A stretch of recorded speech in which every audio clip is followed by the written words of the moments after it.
Mga guys, samahan nyo akong magluto ng chicken boffice a la roda. So, request ng aking kapatid.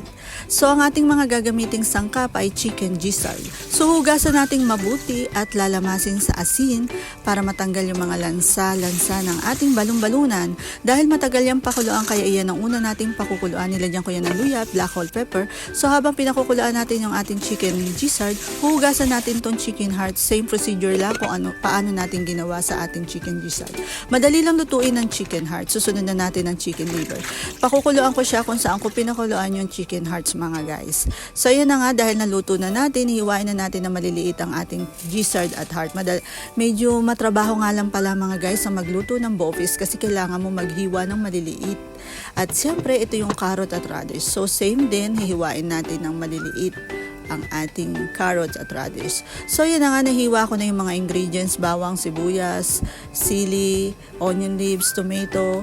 Ayan na, naka-ready na. So, umpisahan na natin yung ating pagluluto. First nga pala, ipapry ko muna tong ating chicken liver. Pag natapos yan, hiwain din natin yan ng maliliit, mga guys. Dito na rin ako maggigisa ng onion at garlic. At isusunod na natin yung ating ginger at chili.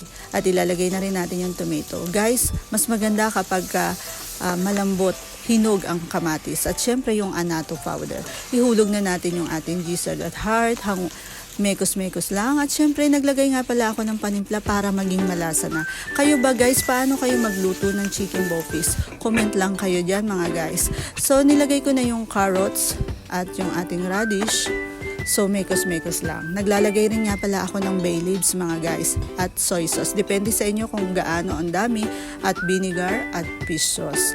So, yan. Nag-add ako ng some seasoning, chili flakes, at ginisa mix. So, mekos-mekos lang natin yan, mga guys.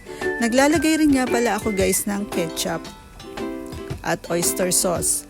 At syempre, naglalagay rin ako ng brown sugar para maging tamang-tama yung lasa ng ating boffice.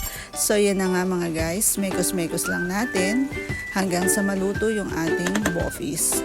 So, ayan.